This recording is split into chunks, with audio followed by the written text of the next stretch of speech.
So I have it. I have it, everyone. I have the secret to every successful relationship. The secret to managing a successful team.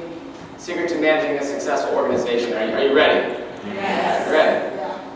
Bam!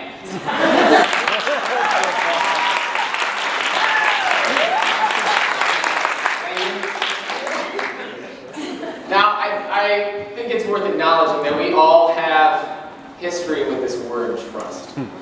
We all have an idea of what it is, how it's developed, and why it matters.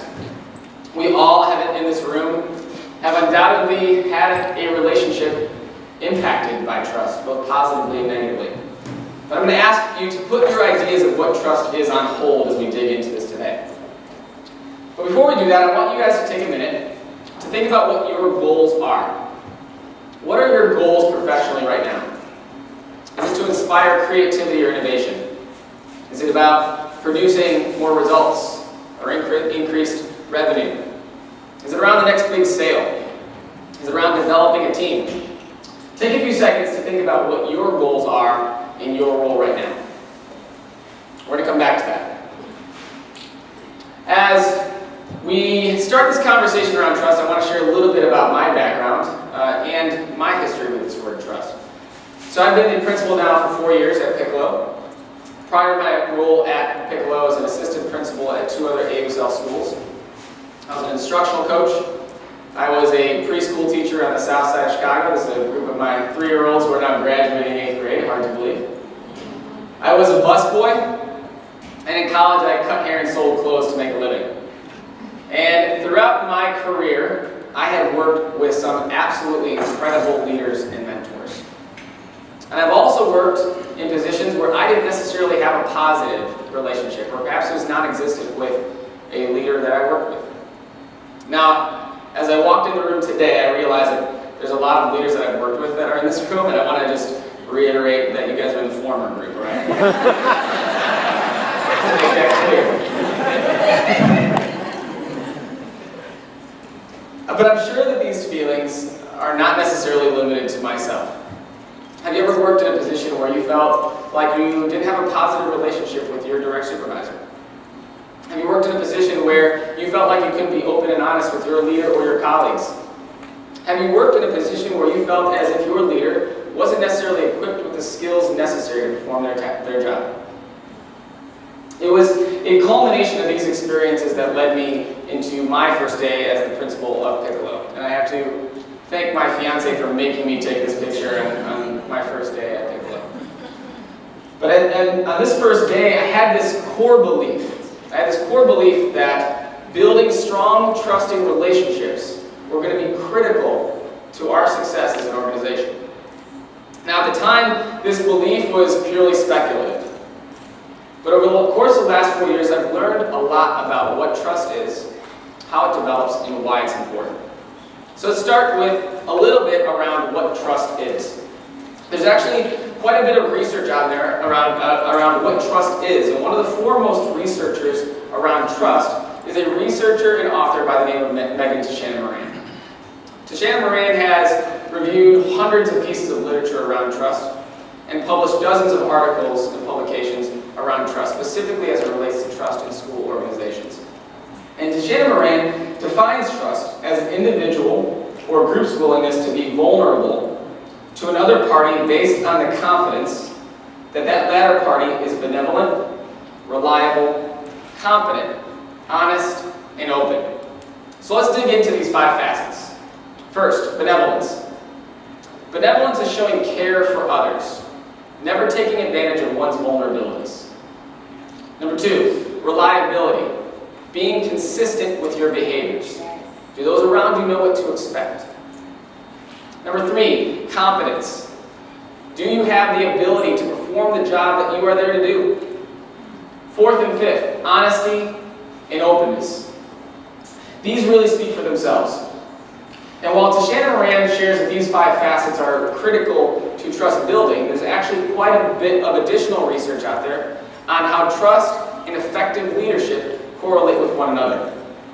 For example, a Google study looked at over 10,000 managers within their organization. They found that their most effective managers did 3 things really well. Number 1, effective managers at Google were great communicators. Their ability to listen and respond to information really contributed to their effective management. I would argue that the ability to listen and respond requires each of these 5 facets. Number 2, the managers at Google did a phenomenal job at creating an inclusive team environment, celebrating the success of others. I would argue that this demonstrates benevolence. And finally, that the managers at Google were really effective. They were great coaches. I would argue you can't be a great coach unless you are competent and reliable. Similarly, at Facebook, a study reviewed the survey results of over 12,000 employees, and they found that the managers at Facebook did 3 things really well. Number 1, they gave frequent and actionable feedback. Competence. They showed care for their team members. Benevolence. And they held their team accountable, but also celebrated their success. Open and honesty. At Piccolo, there were a few early critical actions that we took to build trust, but I think understanding the context is a little bit important. So I was introduced to the staff at Piccolo at the end of the first day of the 2014-15 school year. And while it was my first day, I quickly learned that it was also about 50% of our staff's first day at Piccolo as well. In addition to that, the administrative team left abruptly before the start of the year. This context only exacerbated my belief that building strong, trusting relationships were going to be critical to our success. So what were some of these early actions? Number 1, I got to know my team. Within the first month of the school year, I met with each staff member in our building. In most cases, taking them out to coffee, meeting them outside of the building. I wanted to get to know them, what their interests were, why they were at Piccolo, what they loved about their job, but also about their families, about who they were, what they liked to do for fun, where they saw their career going. So I took the time to get to know them, but I also wanted them to get to know me. Every day during the first year, I made it a point to sit by our employee punch clock station at the beginning of the day. I wanted to just check in with our staff.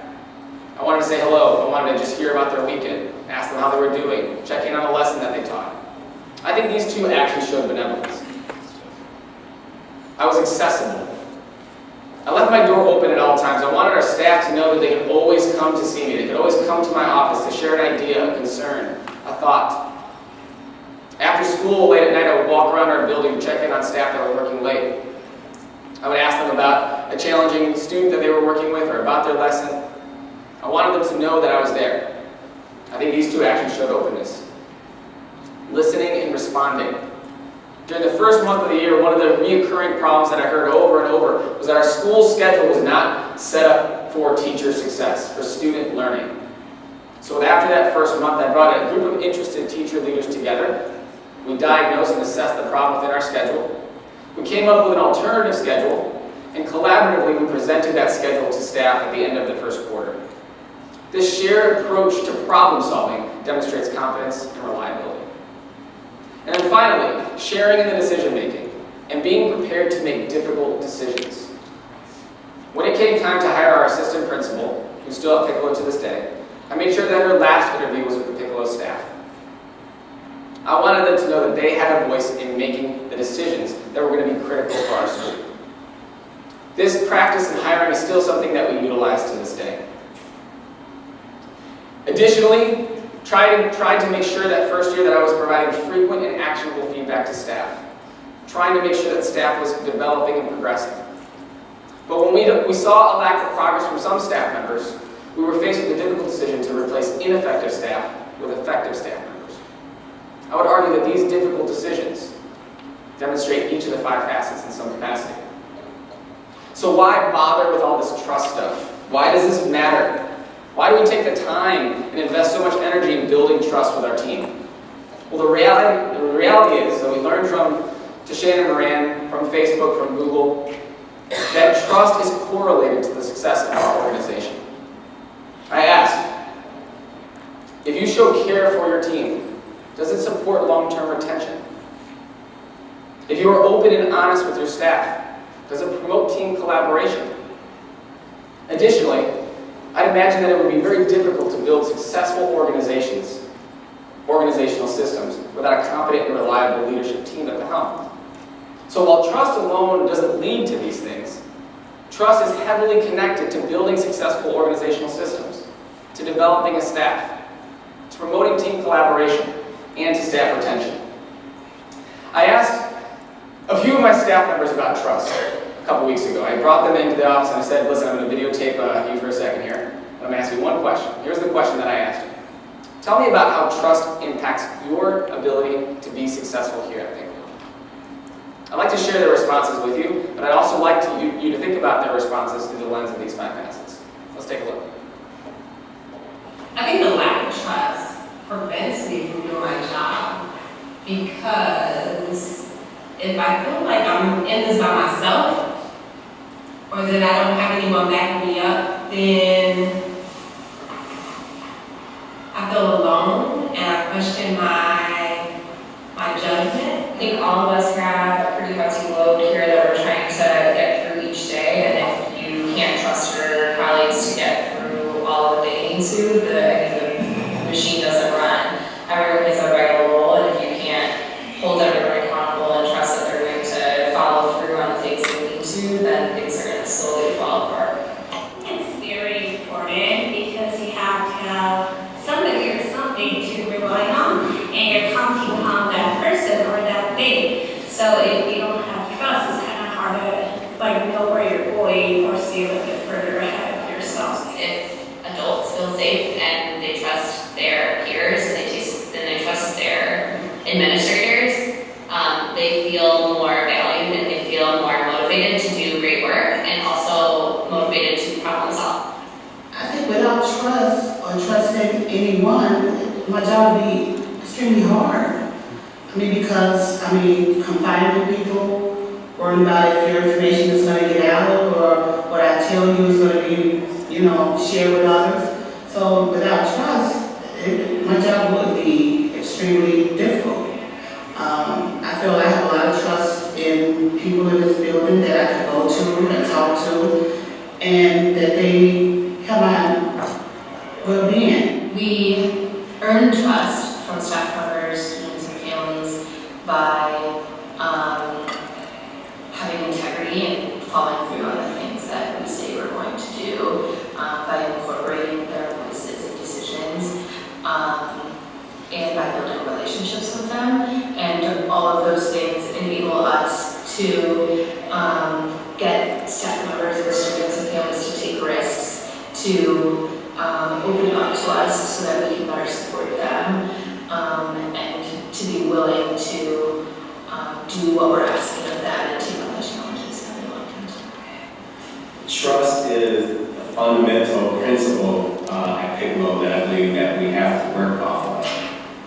We have to have communication with each other to the point where we almost know where the other person is doing on the staff. Especially for the ESPs, there are only a few of us. So it is important that I know what my coworkers are thinking and what they know what I'm thinking, and we're able to back up each other every day. So 2 things struck me about this video as I was making it. Number 1 were the multiple levels of trust. When I was making this video, I was thinking about trust from an administrator to a teacher lens. But what became clear in this video is that our staff thought about trust from an administrative to teacher lens, a teacher to teacher lens, a teacher to student lens. Trust exists in every layer of our organization. The other thing that stood out to me was how present each of these 5 facets were in their responses and why they mattered. So how have these early trust-building actions played out at Piccolo? What have been our results? And that goes back to our goals. Our goals at Piccolo revolve around student learning. When I first started as a principal at Piccolo, our students were testing underneath the 10th percentile in math and reading. And over the last 4 years, we have been able to triple the number of students that are on grade level in math and reading, and we've dramatically reduced the number of students that are below grade level. And perhaps my favorite data point is that we've been able to retain over 90% of our staff in each of the last 3 school years. Now, while